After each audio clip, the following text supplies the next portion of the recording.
नमस्कार दोस्तों, इस वीडियो में हम पॉलिटी का नेक्स्ट पार्ट कवर करेंगे। तो चलिए स्टार्ट करते हैं। पहला हमारा सवाल है, भारत के लिए संविधान की रचना हेतु संविधान सभा का विचार निम्नलिखित में से सर्वप्रथम किसने प्रस्तुत किया था? तो इसका राइट आंसर हो जाएगा ए, स्वराज पार्टी ने 1934 में। सेकंड हमारा क्वेश्चन है, स्वतंत्रता के पूर्व दिनों में प्रारंभ में किसने संविधान निर्मात्री सभा का विचार प्रस्तुत किया था? तो इसका राइट आंसर हो जाएगा एम.एन. रॉय। तीसरा हमारा सवाल है, एक निर्वाचित संविधान सभा द्वारा भारत के संविधान का निर्माण करने का प्रस्ताव किया गया था। तो किसके द्वारा किया गया था? क्रिप्स मिशन के द्वारा। चौथा हमारा सवाल है, कैबिनेट मिशन योजना के अंतर्गत संविधान निर्मात्री परिषद में प्रत्येक आवंटन को सदस्य संख्या निर्धारित करने के लिए एक प्रतिनिधि कितनी जनसंख्या के अनुपात में था? तो इसका राइट आंसर हो जाएगा 10 लाख व्यक्ति। नेक्स्ट क्वेश्चन है, इन व्यक्तियों में से कौन कैबिनेट मिशन का सदस्य नहीं था? तो इसका राइट आंसर हो जाएगा ए, विलियम वुड। नेक्स्ट हमारा क्वेश्चन है, संविधान सभा का गठन किया गया था। तो कब किया गया था? कैबिनेट मिशन योजना 1946 के अंतर्गत।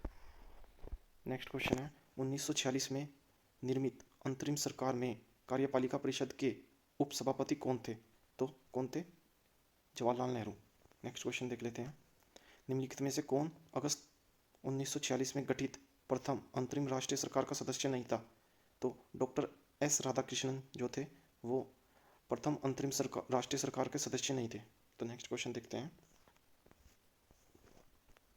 कथन और कारण वाला सवाल है। तो चलिए इसका देखते हैं क्या है। वेवेल योजना के अनुसार कार्यकारी परिषद में हिंदू और मुस्लिम सदस्यों की संख्या समान होनी थी। और जो इसका रीजन पूछ रहा है, वेवेल का विचार था कि ऐसी व्यवस्था से भारत का बंटवारा बच जाता। तो इसका राइट आंसर देख लेते हैं। इसका राइट आंसर है ऑप्शन सी, कथन तो सही है लेकिन कारण गलत है। तो वेवेल योजना के अनुसार कार्यकारी परिषद में हिंदू और मुस्लिम सदस्यों की संख्या समान होनी थी, ये तो सही है, लेकिन इसका कारण गलत है। वेवेल का विचार था कि एक ऐसी व्यवस्था से भारत का बंटवारा बच जाता। तो ये वाला हमारा जो स्टेटमेंट है ये गलत है। 10वां हम सवाल देखते हैं क्या है, निम्नलिखित में से कौन कथन संविधान सभा के विषय में सत्य है? चलिए देख लेते हैं कौन से कथन हमारे संविधान सभा के बारे में सत्य है। वह वयस्क मताधिकार पर आधारित थी, वह प्रत्यक्ष निर्वाचन का प्रमाण थी, वह बहुदलीय निकाय थी, उसने अनेक समितियों के माध्यम से कार्य किया था।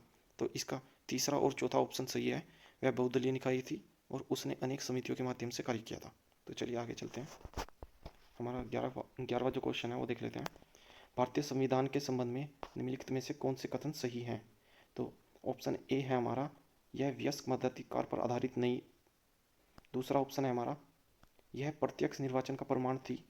तीसरा ऑप्शन है हमारा, यह बहुदलीय संरचना नहीं। चौथा हमारा ऑप्शन है, यह कई समितियों के माध्यम से कार्यरत थी।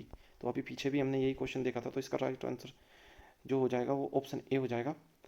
ए और डी सही है, यह वयस्क मताधिकार पर आधारित नहीं थी और यह कई समितियों के माध्यम से कार्यरत थी। तो अपना नेक्स्ट क्वेश्चन देखते हैं, निम्नलिखित में से संविधान सभा के बारे में गलत कथन कौन सा है? तो इसमें हमें गलत बताना है। तो जैसे कि ऊपर के क्वेश्चन में भी देखा था हमने, तो इसका राइट आंसर हो जाएगा ऑप्शन सी, इसका निर्वाचन जो है वो सार्वभौमिक वयस्क मताधिकार के आधार पर नहीं किया गया था। तो हम अपना नेक्स्ट क्वेश्चन देखते हैं, भारत के संविधान का प्रारूप तैयार करने वाली संविधान सभा के सदस्यों को, तो इसका राइट आंसर हो जाएगा ऑप्शन सी, विभिन्न प्रांतों की विधानसभा द्वारा चुना गया था। तो नेक्स्ट क्वेश्चन देख लेते हैं, भारतीय इतिहास के संदर्भ में प्रांतों से संविधान सभा के सदस्य प्रांतीय विधानसभाओं द्वारा निर्वाचित हुए थे। तो इसका राइट आंसर हो जाएगा ऑप्शन सी। संविधान सभा के सदस्यों का चुनाव कैसे हुआ था? तो इसका राइट आंसर हो जाएगा प्रांतीय सभाओं द्वारा। 16वां हमारा सवाल है, संविधान सभा के चुने हुए स्थायी संविधान सभा के चुने हुए स्थायी अध्यक्ष कौन थे? तो इसका राइट आंसर हो जाएगा राजेंद्र प्रसाद। और अस्थायी कौन थे? तो अस्थायी थे हमारे सच्चिदानंद सिन्हा जी। तो चलिए नेक्स्ट क्वेश्चन की ओर चलते हैं, संविधान सभा की प्रथम बैठक की अध्यक्षता किसने की थी? तो इसका राइट आंसर हो जाएगा ऑप्शन सी, सच्चिदानंद सिन्हा। ये हमारे जो थे अस्थायी अध्यक्ष थे। चलिए 18वां सवाल देख लेते हैं, भारतीय संविधान सभा के उद्घाटन अधिवेशन की अध्यक्षता किसने की थी? तो ये की थी डॉक्टर सच्चिदानंद सिन्हा द्वारा। भारत की संविधान निर्मात्री सभा के अध्यक्ष कौन थे? तो ये थे हमारे डॉक्टर राजेंद्र प्रसाद। स्वतंत्र भारत की संविधान सभा के अध्यक्ष कौन थे? तो अभी ऊपर भी देखा था, डॉक्टर राजेंद्र प्रसाद थे। देखिए इस माध्यम से ये इतनी बार रिपीट हो जाएगा कि आपके सुनते सुनते ही याद हो जाएगा। तो चलिए आगे देखते हैं अपना, संविधान सभा के प्रथम मनोनीत उप सभापति कौन थे, जो मनोनीत हुए थे? तो इसका राइट आंसर हो जाएगा ऑप्शन डी, फ्रैंक एंथोनी। भारतीय संविधान सभा की स्थापना कब की गई थी? तो ये तो सबको ही पता होगा, 9 दिसंबर 1946 को भारतीय संविधान सभा की स्थापना की गई थी। नेक्स्ट क्वेश्चन अपना देख लेते हैं, भारतीय संविधान सभा की प्रथम बैठक कब हुई थी? तो प्रथम बैठक भी उसी दिन हुई थी जिस दिन इसकी स्थापना की गई थी, 9 दिसंबर 1946 को। तो चलिए देख लेते हैं नेक्स्ट क्वेश्चन, संविधान सभा का गठन कब हुआ था? तो अभी बताया था कि 9 दिसंबर 1946 को हुआ था। भारत की संविधान सभा का प्रथम अधिवेशन कब हुआ था? तो ये देख लेते हैं, इसका भी राइट आंसर वही होगा, 9 दिसंबर 1946 को। तो नेक्स्ट क्वेश्चन देखते हैं, संविधान सभा की पहली बैठक कब हुई थी? तो ये भी देखो कितनी बार रिपीट हो चुका है एक ही क्वेश्चन, तो ऐसे आप देखोगे तो एकदम रट जाएगा आपके और गलती होने के चांस बहुत ही कम होंगे। तो संविधान सभा की पहली बैठक कब हुई थी? तो 9 दिसंबर 1946 को। तो चलिए अपने नेक्स्ट क्वेश्चन की ओर चलते हैं, भारत को संविधान देने का प्रस्ताव संविधान सभा द्वारा पारित किया गया था, तो कब किया गया था? तो 22 जनवरी 1947 को पारित किया गया था। संविधान सभा के सम्मुख संविधान की प्रस्तावना का प्रस्ताव किसने रखा? ये रखा था जवाहरलाल नेहरू ने। संविधान सभा में उद्देश्य प्रस्ताव निम्न में से किस एक के द्वारा प्रस्तुत किया गया था? तो उद्देश्य प्रस्ताव किसके द्वारा प्रस्तुत किया गया था? तो अभी ऊपर देखा ही था, पंडित जवाहरलाल नेहरू जी के द्वारा, जो कि हमारे प्रथम वो प्रधानमंत्री भी थे, तो उनके द्वारा ये प्रस्तुत किया गया था। नेक्स्ट क्वेश्चन हमारा देख लेते हैं, भारतीय संविधान के निर्माण से संबंधित निम्नलिखित कथनों पर कौन से कथन सही है? पहला जो हमारा कथन है, पंडित नेहरू के उद्देश्य प्रस्ताव का जो संविधान द्वारा स्वीकार किया गया था, संविधान के निर्माण पर असर था, उद्देश्य का बहुत महत्वपूर्ण उद्देश्यों की पूर्ति करती थी।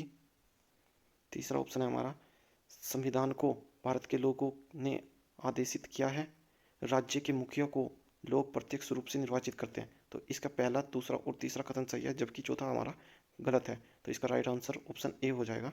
तो चलिए अपने नेक्स्ट क्वेश्चन पे चलते हैं, भारतीय संविधान को बनाने हेतु भारतीय संविधान सभा के कुल कितने अधिवेशन हुए थे? तो ये हुए थे 12 अधिवेशन। भारत की संविधान सभा की अंतिम बैठक की सही तिथि को बताइए। तो अंतिम बैठक की सही तिथि है 24 जनवरी 1950। भारतीय संविधान के निर्माण में संविधान सभा को कितना समय लगा? तो ये लगा था 2 वर्ष 11 माह और 18 दिन। ये सूची मिलान वाला क्वेश्चन आ गया, तो इसका सीधा राइट आंसर देख लेते हैं। जो संविधान सभा के पहले उपाध्यक्ष थे वो एच.सी. मुखर्जी थे। प्रारूप समिति के मूलतः एकमात्र कांग्रेसी सदस्य कौन थे? के.एम. मुंशी थे। राजस्थान की रियासतों का प्रतिनिधित्व वी.टी. कृष्णाचार्य ने किया था। और संघ संविधान समिति के अध्यक्ष कौन थे? जवाहरलाल नेहरू जी थे। तो चलिए नेक्स्ट क्वेश्चन की ओर चलते हैं, भारतीय संविधान के निर्माण के समय संवैधानिक सलाहकार कौन था? तो कौन था संवैधानिक सलाहकार?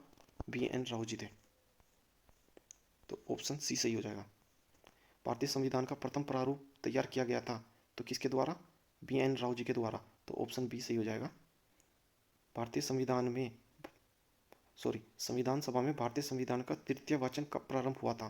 तो इसका राइट आंसर जो है, जो हुआ था वो हुआ था भारतीय संविधान में संविधान सभा में भारतीय संविधान का तृतीय वाचन 17 नवंबर 1949 से प्रारंभ हुआ और 26 नवंबर 1949 तक चला। अतः प्रश्न में दिए गए विकल्पों में से कोई भी सही नहीं है।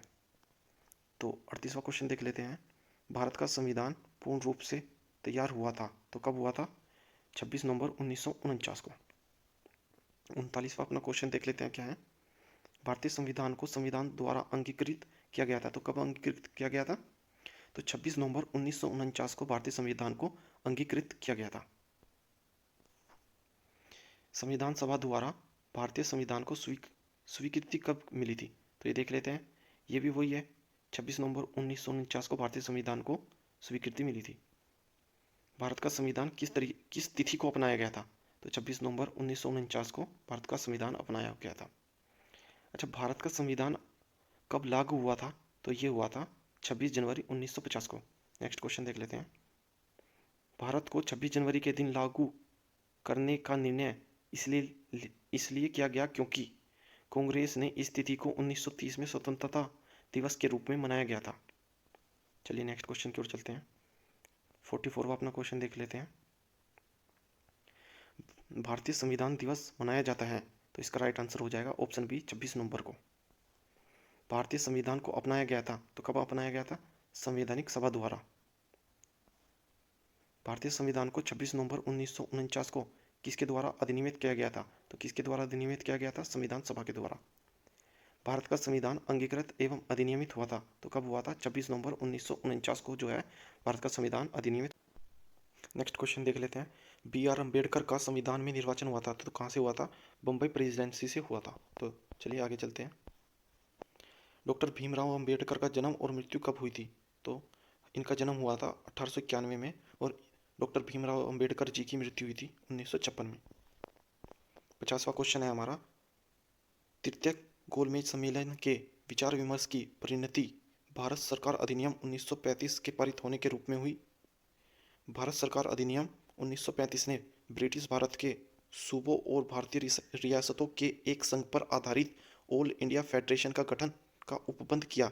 तो कौन सा कथन सही है ये बताना है। तो इसका पहला भी कथन सही है और दूसरा भी कथन सही है, तो इसका राइट आंसर सी हो जाएगा। नेक्स्ट क्वेश्चन की ओर चलते हैं। कथन और करण वाला सवाल है। भारत का संविधान देश की आवश्यकताओं की पूर्ति करता है और इसका कारण जो दिया हुआ है, इसको एक ग्रहित संविधान कहा जाता है। तो इसका राइट आंसर हो जाएगा, दोनों कथन सही हैं लेकिन जो कारण है वो कथन की स्पष्ट व्याख्या नहीं करता है। तो इसका राइट आंसर बी हो जाएगा। कथन तो दोनों सही है। भारत का संविधान देश की आवश्यकताओं की पूर्ति करता है और इसको एक ग्रहित संविधान कहा जाता है। नेक्स्ट क्वेश्चन हमारा है। संविधान सभा में वयस्क मताधिकार को 15 वर्ष के लिए स्थगित करने की बात की थी, तो किसने की थी? मौलाना आजाद जी ने की थी। नेक्स्ट और चलते हैं। निम्नलिखित में से किसने सुझाव दिया था कि भारत की स्वतंत्रता के बाद भारतीय राष्ट्रीय कांग्रेस को एक राजनीतिक दल के रूप में भंग कर देना चाहिए? तो ये जो हमारा विचार था महात्मा गांधी जी का था। तो नेक्स्ट क्वेश्चन की ओर चलते हैं।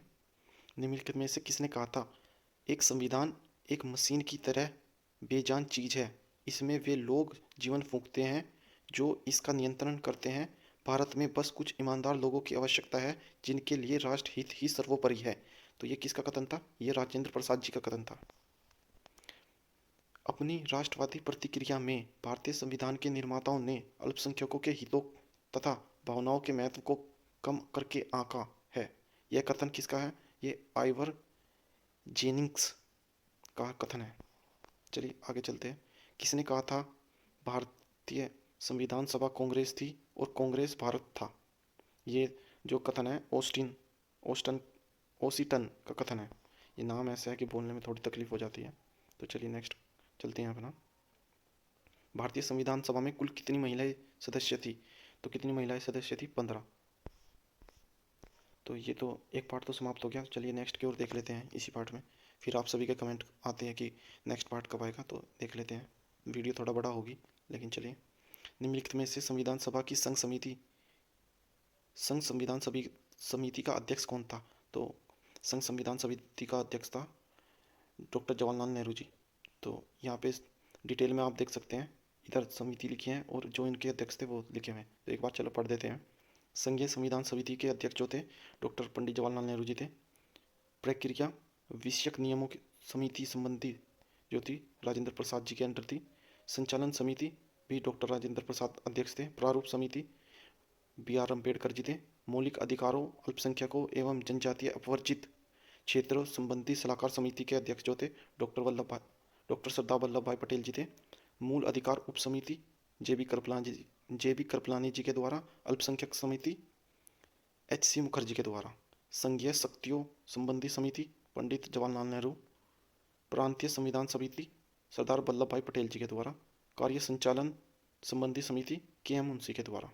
संविधान सभा की प्रांतीय देख लेते हैं, यही रिपीट होंगे अब तो क्वेश्चन सारे जो मैंने ऊपर पढ़ दिए हैं। प्रांतीय संविधान समिति का अध्यक्ष कौन था? तो कौन था? सरदार वल्लभ भाई पटेल जी थे। नेक्स्ट हमारा सवाल है, भारतीय संविधान सभा की प्रारूप समिति के अध्यक्ष कौन थे जी? बी आर अम्बेडकर साहब थे। चलिए नेक्स्ट की और चलते हैं अपना। भारतीय संविधान सभा की प्रारूप समिति का अध्यक्ष कौन था? तो इसका राइट आंसर हो जाएगा A doctor Bhimrao Ambedkar. Next question जो है सूची मिलान वाला क्वेश्चन है, तो इसके राइट आंसर देख लेते हैं। मूल अधिकार समिति के अध्यक्ष सरदार वल्लभ भाई पटेल। संचालन समिति राजेंद्र प्रसाद जी। संघ समिति जवाहरलाल नेहरू जी। प्रारूप समिति B R Ambedkar ji. Next question हमारा है, संविधान सभा द्वारा स्थापित मौलिक अधिकारों और अल्पसंख्यकों हेतु सलाहकार समिति के अध्यक्ष कौन थे? तो सरदार वल्लभ भाई पटेल जी थे। 7वें क्वेश्चन की ओर चलते हैं।